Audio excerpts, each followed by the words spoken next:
उत्तराखंड में आतंक का पर्याय बने गैंगस्टर अमन साहू को पुलिस ने एनकाउंटर में मार गिराया है। एटीएस और पुलिस की टीम छत्तीसगढ़ जेल से अमन साहू को रिमांड पर लेकर आ रही थी, तभी पलामू में पुलिस की गाड़ी दुर्घटना की शिकार हुई और जिसके बाद अमन साहू ने भागने की कोशिश की और पुलिस जवान के हथियार भी छीन लिए थे। पुलिस ने जब अमन साहू को रोकने की कोशिश की तो उसने पुलिस पर भी फायरिंग की, जिसके बाद जवाबी कार्रवाई में पुलिस और एटीएस की टीम ने फायरिंग की और अमन साहू को मौके पर ही मार गिराया। इस एनकाउंटर में घायल एटीएस के एक जवान को अस्पताल में भर्ती कराया गया है। और पटना से बड़ी खबर, जहां 18 घंटे के अंदर 3 लोगों की हत्या की गई है। सोमवार को बिजली ठेकेदार की हत्या, फुलवारी शरीफ में युवक को मौत के घाट उतार दिया गया। वहीं राजीव नगर में परीक्षा केंद्र संचालक की हत्या ने कानून व्यवस्था को लेकर सवाल खड़े कर दिए। इधर आरा की बात करते हैं। देखिए, आरा में ज्वेलरी शोरूम में लूट के 27 से भी ज्यादा समय हो गए हैं और 27 घंटे से भी ज्यादा समय हो गए हैं और अभी तक देखिए पुलिस 2 लुटेरों को पकड़ चुकी है, लेकिन 4 अभी भी फरार हैं और लूट में ज्यादातर सोना बरामद नहीं हो पाया है। और अब तक देखिए इस कांड में शामिल 2 आरोपियों को पुलिस ने धर दबोचा है। मुठभेड़ में दोनों आरोपी को गोली भी लगी है। बाकी 4 आरोपियों की गिरफ्तारी को लेकर के पुलिस की कई टीम छापेमारी कर रही है। साथ ही देखिए पुलिस ने लूट के 2 झोला जेवर भी बरामद कर लिए हैं। और एक बड़ी खबर इस वक्त आ रही है, खबर बिहार के युवाओं के लिए। उनके लिए एक बार फिर से बिहार में सिपाही बहाली के लिए बम्पर वैकेंसी निकाली गई है। केंद्रीय चयन परिषद सिपाही भर्ती ने आज उसके लिए नोटिफिकेशन जारी कर दिया है। विज्ञापन संख्या 1/2025 के तहत यहां पर 19,838 पदों के लिए यह वैकेंसी निकाली गई है। केंद्रीय चयन परिषद सिपाही भर्ती के अध्यक्ष जितेंद्र कुमार ने इसकी जानकारी देते हुए ये बताया है कि इसमें महिलाओं के लिए अलग से आरक्षण का प्रावधान किया गया है। ऑनलाइन आवेदन भरने की तिथि 18 मार्च से शुरू होगी और आवेदन भरने की अंतिम तारीख जो होगी वो 18 अप्रैल तक है। केंद्रीय चयन परिषद सिपाही भर्ती ने अभ्यर्थियों को आगाह किया है कि वो विज्ञापन को सावधानी पूर्वक पढ़ें और विज्ञापन में दिए गए प्रावधानों, नियमों, शर्तों और दिशा निर्देशों का पूरी तरीके से अध्ययन करके ही फॉर्म भरें। अभ्यर्थियों को यह भी सुझाव दिया गया है कि चयन प्रक्रिया के विभिन्न चरणों से संबंधित तैयारी अभ्यर्थी अभी से ही प्रारंभ कर दें और लिखित परीक्षा या फिर शारीरिक दक्षता परीक्षा जैसी तिथियों के प्रकाशन की प्रतीक्षा न करें। मुख्यालय से सामान्य प्रशासन विभाग के माध्यम से केंद्रीय चयन परिषद सिपाही भर्ती को एक अधियाचना प्राप्त हुई है। सिपाही के 19,838 पदों पर बहाली के,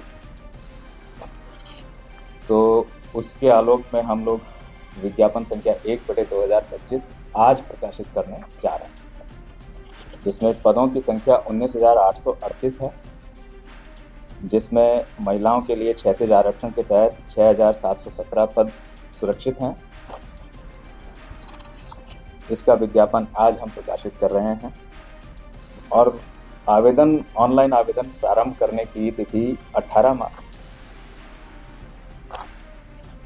मार्च 2025 से अभ्यर्थी अपने आवेदन जमा करना प्रारंभ कर सकते हैं ऑनलाइन और उसकी अंतिम तिथि 18 अप्रैल 2025।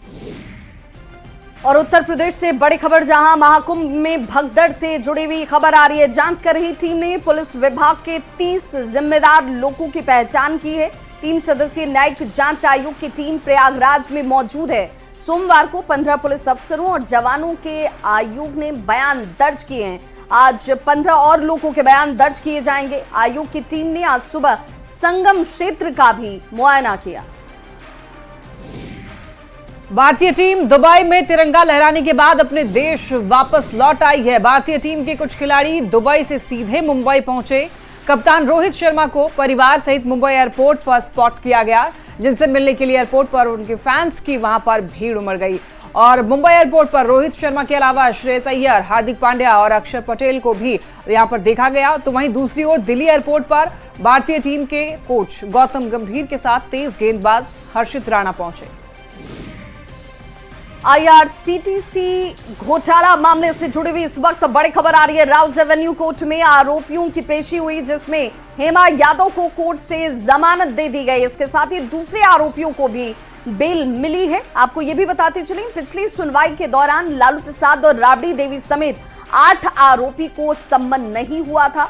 सिर्फ हेमा, तेज प्रताप यादव और अन्य को सम्मन हुआ था और कोर्ट ने पिछली सुनवाई के दौरान अपने आदेश में कहा है कि लालू, राबड़ी समेत 8 आरोपियों को सीबीआई की पहली और दूसरी चार्जशीट में सम्मन जारी किया जा चुका है, लिहाजा तीसरी चार्जशीट में सम्मन जारी करने की जरूरत नहीं है।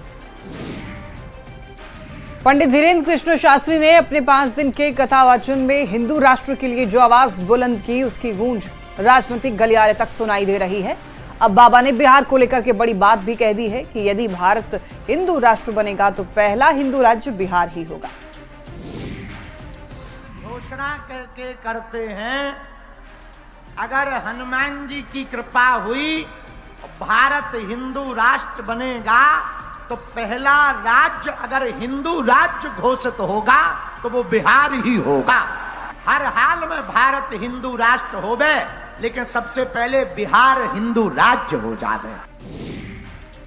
हिंदू राष्ट्र को लेकर बाबा बागेश्वर के बयान का बीजेपी विधायक हरिभूषण ठाकुर बचौल ने समर्थन किया और कहा कि भारत हिंदू राष्ट्र है और बिहार भी हिंदू राज्य है। सनातन को जो जात पात में बटा हुआ था उसको एक कर भारत को मजबूत बनाना चाहते हैं बाबा धीरेन्द्र शास्त्री। तो बिहार बनेगा हिंदू राज्य? बिहार है ये हिंदू राज्य। इसके मुख्यमंत्री से लेकर के सारे मंत्री से लेकर के सबको देखिए, ये हिंदू राज्य है ये।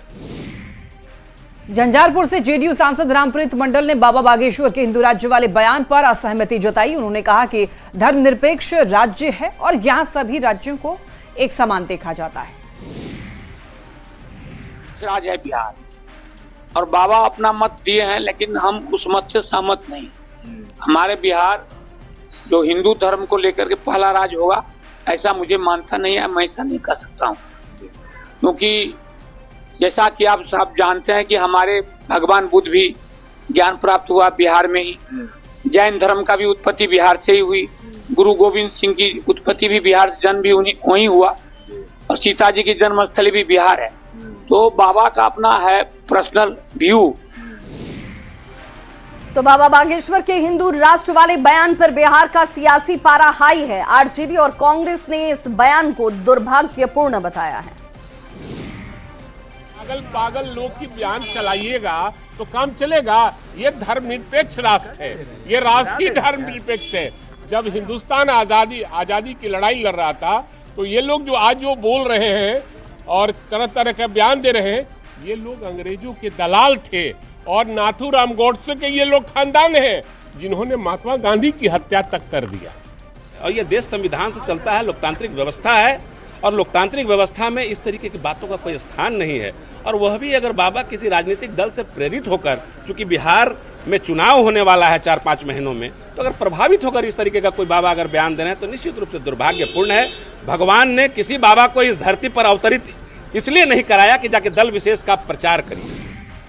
होली और रमजान को लेकर ट्रेनों में जबरदस्त भीड़ देखी जा रही है और जिसको देखते हुए रेलवे की ओर से स्पेशल ट्रेनें भी चलाई जा रही है, लेकिन इसके बाद भी लोगों को आने जाने में परेशानी हो रही है। भीड़ के कारण यात्री फर्श पर बैठकर लंबी दूरी की यात्रा कर रहे हैं। सबसे ज्यादा भीड़ दिल्ली से आने वाली ट्रेनों में दिख रही है। मोतिहारी से बापूधाम रेलवे स्टेशन पर दिल्ली से बड़ी संख्या में यात्री आ रहे हैं और इन यात्रियों का यह कहना है कि घर पहुंचने में उन्हें भारी दिक्कतों का सामना करना पड़ा है। और अब बात बदहाल अस्पताल की। बेगूसराय सदर अस्पताल की स्वास्थ्य व्यवस्था खराब होती नजर आती है, जिसका खामियाजा आम लोगों को भुगतना पड़ रहा है। सदर अस्पताल में ऑक्सीजन प्लांट खराब पड़ा हुआ है और यही वजह है कि मरीजों को इलाज में दिक्कत हो रही है। सिविल सर्जन ने कहा कि डीएम की मीटिंग में इस मुद्दे की जानकारी उन्हें प्राप्त हुई। जल्द ऑक्सीजन प्लांट की मरम्मत कराई जाएगी। बात की मुझे भी अभी डीएम साहब की मीटिंग में यह पता चला कि बहुत दिनों से यह जो है ऑक्सीजन प्लांट बंद है और यह कोरोना काल में लगाया गया था। तो डीएम साहब के परमिशन से और डीएम साहब ने इस पर संज्ञान लेते हुए इसको मरम्मत कराने का प्रस्ताव दिया है और वह बहुत जल्द ही मरम्मत हो जाएगा और लोगों के लिए उपलब्ध हो जाएगा। इनके लिए बहुत परेशानी का सामना करना पड़ रहा है। कई महीनों से ऑक्सीजन प्लांट सदर अस्पताल में बंद है, जिसके कारण बाहर भी शिफ्ट करना पड़ता है पेशेंटों को ऑक्सीजन के लिए। तो मरीज यहाँ भर्ती होते उनको दिक्कत होता है क्या? हाँ, उनको थोड़ा सा प्रॉब्लम होता है, ऐसे ऑक्सीजन का व्यवस्था यहाँ किया जा रहा है। अब बात हाथियों के उत्पात की कर लेते हैं। किशनगंज के दिगल बैंक इलाके में देखिए यहाँ पर जंगली हाथियों का उत्पात जारी है और 9 हाथियों का झुंड आठगछिया पंचायत के गोरुमारा और टंगटगी गांव में डेरा डाले हुए हैं। अब तक हाथी 10 बीघे में लगी हुई मक्के की फसल को यहां पर चट कर चुके हैं। गांव वालों का कहना है कि वन विभाग को हाथियों के बारे में जानकारी दी गई है। वन विभाग आज रात हाथियों को गांव से जंगल की ओर वन विभाग भगाएगा। हाजीपुर में जाम की समस्या अब जैसे आम सी हो चुकी है। हाजीपुर मुजफ्फरपुर, हाजीपुर पटना और हाजीपुर छपरा, इन तीनों ही मार्गों पर रोज जाम के हालात देखने को मिलते हैं। आज सुबह लालगंज हाजीपुर पथ पर 5 किलोमीटर लंबा जाम लगा हुआ नजर आया। स्थानीय लोगों का ये कहना है कि बालू लदे हुए ट्रकों की वजह से यहां आए दिन जाम की समस्या से लोगों को दो चार होना पड़ता है। रोज रोज लगने वाले जाम को पुलिस और प्रशासन ने अब अपने ही हाल पर ऐसे ही छोड़ दिया है। कोई जाम हटाने की कोशिश करता नहीं दिखता है। रोज रोज लगने वाले जाम से अब आम आदमी बेहद परेशान है। बिहार कृषि विश्वविद्यालय में आज किसान मेले का आयोजन किया जा रहा है, जिसका उद्घाटन राज्यपाल आरिफ मोहम्मद खान और उप मुख्यमंत्री सह कृषि मंत्री विजय सिन्हा करेंगे। राज्यपाल और उप मुख्यमंत्री हेलीकॉप्टर से भागलपुर पहुंचेंगे। राज्यपाल के आगमन को लेकर पूरे शहर की सुरक्षा बढ़ाई गई है। शहर के हवाई अड्डा मैदान में गार्ड ऑफ ऑनर देने के बाद सबौर स्थित बिहार कृषि विश्वविद्यालय जाकर किसान मेले का उद्घाटन करेंगे। रामगढ़ से बड़ी खबर, जहां रजरप्पा मंदिर में लाठीचार्ज के मामले में 2 सिपाही को लाइन हाजिर किया गया। कल श्रद्धालुओं पर लाठीचार्ज किया गया था। मां छिन्नमस्ती के मंदिर में श्रद्धालुओं की भारी भीड़ उमड़ी हुई थी और इसी भीड़ नियंत्रण के लिए लाठीचार्ज कर दिया गया। दूसरे राज्य से भी बड़ी संख्या में श्रद्धालु यहां पहुंचे हुए थे। आपको बता दें कि सोमवार को एकादशी के मौके पर रजरप्पा के मां छिन्नमस्ती के मंदिर में श्रद्धालुओं की भारी भीड़ थी। वीडियो आया है जो कि देखने से प्रतीत हो रहा है कि भीड़ को कंट्रोल करने के लिए आरक्षी के द्वारा उसमें छड़ी से ये किया जा रहा है। हमने उसकी थाना प्रभारी को अविलंब जैसी सूचना मिला, मैंने उसको इसके संबंध में उसकी जांच की। जांच से बात प्रकाश में आई कि 2 जवान हैं जो कि जैप से बिलोंग करते हैं और वहाँ पे प्रतिनिधि थे। आज उसको इमीडिएट उसको मेरे संज्ञान में आते हैं, अभी कुछ देर पहले ही उसको लाइन हाजिरी का तुरंत आदेश दिया गया है। रामगढ़ जिला के रजरप्पा स्थित छिन्नमस्तिका मंदिर में लाठीचार्ज का एक वीडियो सोशल मीडिया पर वायरल हो रहा है। उस वीडियो में दिख रहा है कि सुरक्षा में तैनात जवानों द्वारा श्रद्धालुओं को लाठी से पीटा जा रहा है। यह बहुत ही अशोभनीय घटना है और निंदनीय घटना है। मां छिन्नमस्तिका मंदिर में रामगढ़ के लोकल श्रद्धालुओं के साथ साथ दूसरे राज्यों से भी श्रद्धालु आते हैं। इस प्रकार की घटना से जिला का नाम खराब होता है, छवि खराब होता है। और इसी के साथ इस बुलेटिन में इतना ही।